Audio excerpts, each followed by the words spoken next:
सुना है कि सरकार आज वक्फ बोर्ड संशोधन के लिए कोई बिल लेकर आ रही है। बड़े अफसोस की बात है कि पिछले 10 सालों में सरकार सिर्फ मुसलमानों के लिए काम कर रही है। कभी ट्रिपल तलाक को लेकर, कभी राम मंदिर को लेकर, कभी ज्ञानवापी को लेकर, कभी मथुरा मस्जिद ईदगाह को लेकर,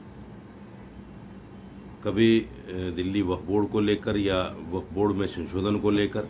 ये तमाम चीज़ें जो हैं मुसलमान के लिए हैं। अफसोस ये है कि पिछले 10 सालों में इस सरकार ने उन हिंदुओं के लिए जिन्होंने भर भर के इसको वोट दिया है, कोई बिल ये लेकर नहीं आए। अभी बजट आया, बजट में किसी को कुछ नहीं मिला। महंगाई जो की तो है, बेरोज़गारी है, इस पर कोई बात नहीं, बस सिर्फ मुसलमान मुसलमान मुसलमान।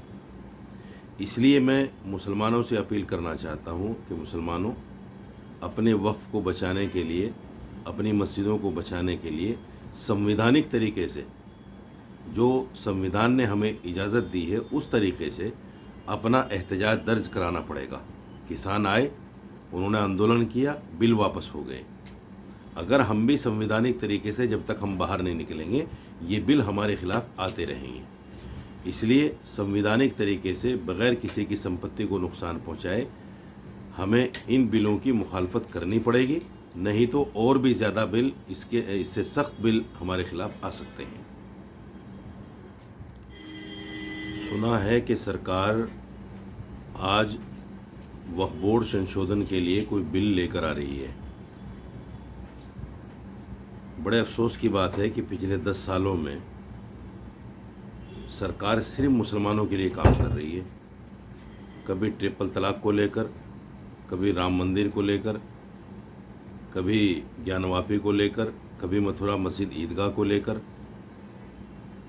कभी दिल्ली वक्फ बोर्ड को लेकर या वक्फ बोर्ड में संशोधन को लेकर। ये तमाम चीज़ें जो हैं मुसलमान के लिए हैं।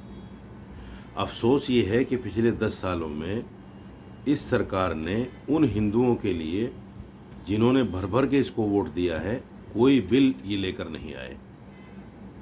अभी बजट आया, बजट में किसी को कुछ नहीं मिला। महंगाई जो की तो है, बेरोज़गारी है, इस पर कोई बात नहीं, बस सिर्फ मुसलमान मुसलमान मुसलमान। इसलिए मैं मुसलमानों से अपील करना चाहता हूँ कि मुसलमानों, अपने वक्फ को बचाने के लिए, अपनी मस्जिदों को बचाने के लिए संवैधानिक तरीके से, जो संविधान ने हमें इजाज़त दी है, उस तरीके से अपना एहतजाज दर्ज कराना पड़ेगा।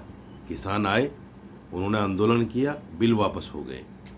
अगर हम भी संवैधानिक तरीके से जब तक हम बाहर नहीं निकलेंगे, ये बिल हमारे खिलाफ आते रहेंगे। इसलिए संवैधानिक तरीके से बग़ैर किसी की संपत्ति को नुकसान पहुंचाए हमें इन बिलों की मुखालफत करनी पड़ेगी, नहीं तो और भी ज़्यादा बिल, इससे सख्त बिल हमारे खिलाफ आ सकते हैं।